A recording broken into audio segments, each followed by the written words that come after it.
Hello and welcome to another TTT road trip down the highway of tech, resulting from yet another impulse purchase made in the shady, dismal alleyways of Facebook Marketplace. Yep, I did it again. I went and bought dodgy tech on Facebook. That means I found myself driving all the way from PE to dispatch on a bright October Friday morning.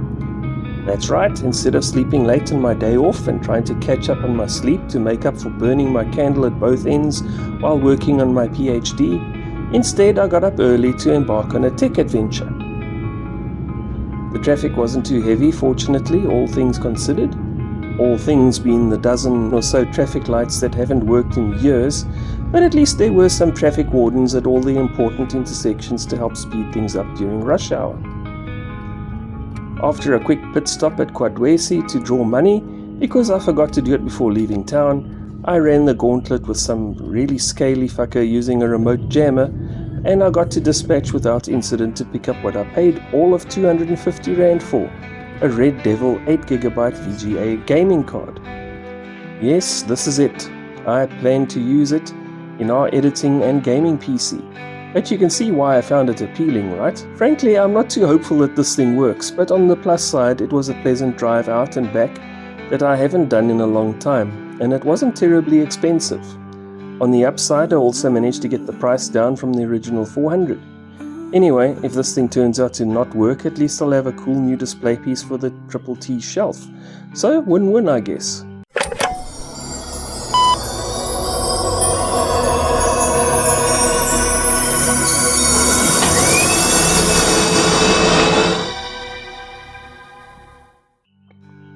Okay, let's see how this turns out. So here it is on my workbench. This is a Power Color Red Devil VGA card, featuring an AMD Radeon RX 480 GPU and 8GB GDDR5. The guy I bought it from told me it just stopped working, so I already knew I was taking a chance and hoping that I could get it working again. If this thing actually works, it will save me having to fork out thousands of rands on a new one later. The price difference between 250 and several thousand is what prompted me to take this risk, because if it pays off and this thing actually works, bonus. If not, well, then I haven't lost much, and as I said before, I still have a cool display piece for the GPU rack and this video. Let's check this thing out. The outside is a bit sticky, to be honest, and I'll definitely have to give this thing a clean. I plan on stripping it down and cleaning it, also to check thermal paste and so on before I even think of putting this thing into a machine. The fan shroud seems a little bit bent, or squashed actually. I'll straighten that out later.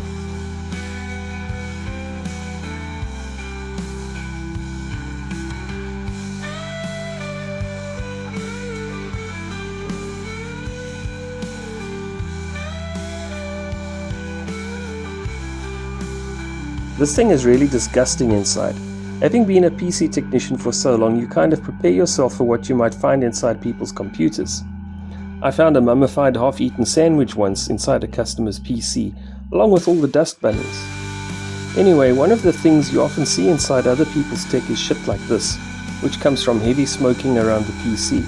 This yuck builds up on all the boards and heatsinks and fans inside. But I have to admit, it's been a very long time since I've seen anything as bad as this card. No wonder it just stopped working. It probably overheated. In fact, I think that's a definite. If this thing weren't electrical, I'd stick it in the basin and scrub it off with hot water, a wire brush and dishwashing liquid. And the smell of tobacco smoke, holy fuck, I feel like I need a bath just from touching this thing. Gross.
If you look closely, even the heatsink looks twisted, even more warped than me. I'll have to straighten that out too. How do you even do that? Did he have it in his pocket and roll down the side of a mountain?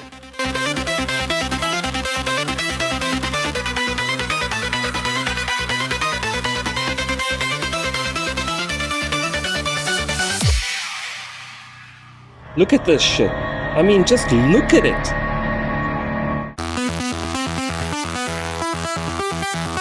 After a thorough clean with as much of this thing gently scrubbed in water and soap as I could dare, it's time to put it back together.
I decided to try thermal paste instead of putting back the thermal pads that came with the card.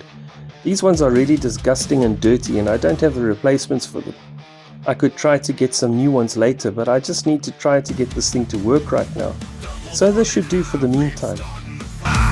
CPU choking, motherboards got that cry. Pop the case open, tools in my fist. Old case cracking, time to freshen the twist. Gotta replace that sucker, make it cool. Heat sinks waiting, don't be a fool. Layer it smooth, no bubbles in sight. Power up, watch it run all night.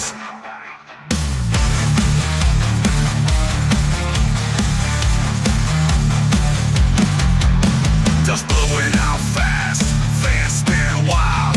Heat's getting tamed, rig feeling mild. Tweaks and tricks, gotta get it just right. In the glow of the screen, another late night. I'm trying this out in my editing and gaming PC right now because it's the only one we have that has the 8-pin power fitting. But even if it does work, it's going into this PC anyway. And on starting up, the PC is running just fine, but the Red Devil isn't. The fans are spinning and there's no display from any of the ports on it.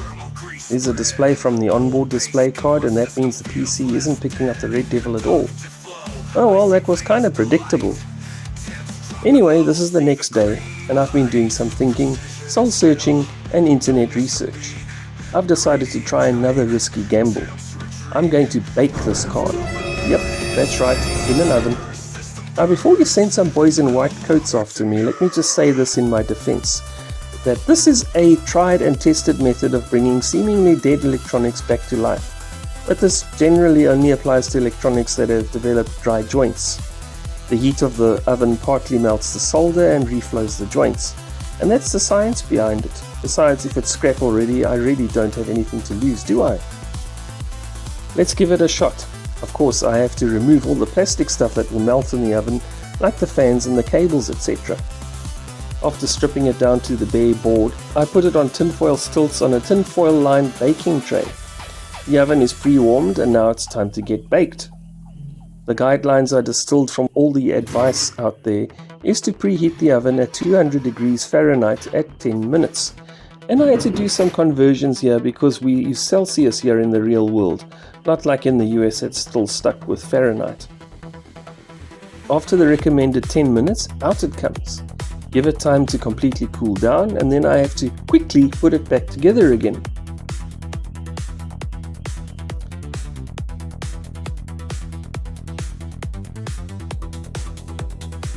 This time I decided to try it out in the same PC on the desk instead of relocating it to the workbench. This time though, the PC did detect the card, which was a definite improvement, but still no display at all. So I went back to the workbench, stripped the card down again and stuffed it back into the oven. This time I put it in for a little longer and at a slightly hotter temperature, 300 degrees Fahrenheit. This was still less than the recommended temperature of 375, but I decided to be cautious. And after that, reassembly again and another test. Sadly, this time the card was completely dead. No detect, no fan spinny. Yes, I'm disappointed. I was really hoping I could get this card working and I had high hopes for the baking method. On a side note, before you beat me up for trying the baking method, I just need to mention that while I was baking this card, I also baked a few other items that I couldn't get working previously, and 3 motherboards and a 1GB PCIe graphics card I'd already given up on were restored and have gone back into the usable parts bin for future projects. And as I mentioned before, I still scored, even though the card couldn't be rescued, as it now adds some real gravitas to the T display shelf. Well, that's it for this video. I hope you enjoyed following along with my weird adventure. Feel free to leave your thoughts and comments below and I'll see you next time.